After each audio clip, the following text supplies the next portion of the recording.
Today we're going to take a look at building a search based on ticket ownership. Now I'm in the client tool, so I'm just going to go up to Searching, Search Manager, and I'm going to make sure I'm associated with incident because I want to build an incident-based search here. Now this could be a search based on the change object or the problem object or the SLA. Any object that has ownership fields against it, meaning the owned by ID, or owned by team ID, you can build these ownership-based searches. So I'm highlighted my user folder. I'm going to click on the green plus sign, or I can right-click over here in the white area and choose New. They both will take me to the same stored query builder. Now if I wanted everyone to see this search, I could put it in the global folder. Since it's in my user folder, only I will see and use that search. I'm going to call this Dan's ownership search. When you first come into the query builder, it assumes you want to build a comparison clause, so it starts that first line for you already. So a comparison, just to review, is field operator value. So something like status equals closed or call source equals email. But I want to build an ownership clause. So if I hit the new drop down here, I have a choice called ownership. If I try to click on that though, I'm going to get an error because Cherwell, like I said, assumed that you wanted to start with a comparison clause. So what I have to do is highlight that line, click on the red X, now he's gone, and now I can start all over again with my ownership clause. So let's hit the new drop down and let's pick ownership, and then I'm presented with a few new choices here.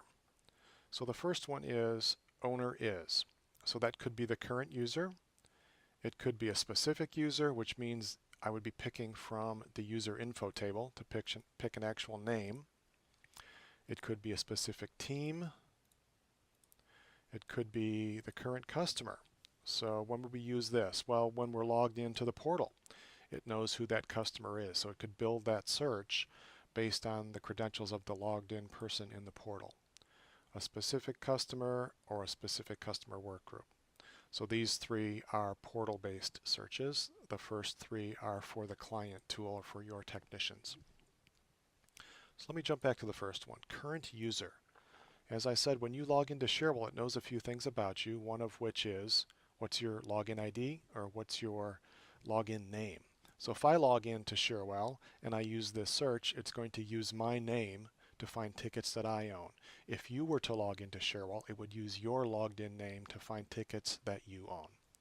So current owner is the current user, and the current user either owns the record or is a member of a team that owns the record or is a manager of a team that owns the record. So it's that easy to build an ownership-based search. So if I choose user owns the record and save that, that if I was to run this search by double-clicking on it or highlight him and click Run down on the menu,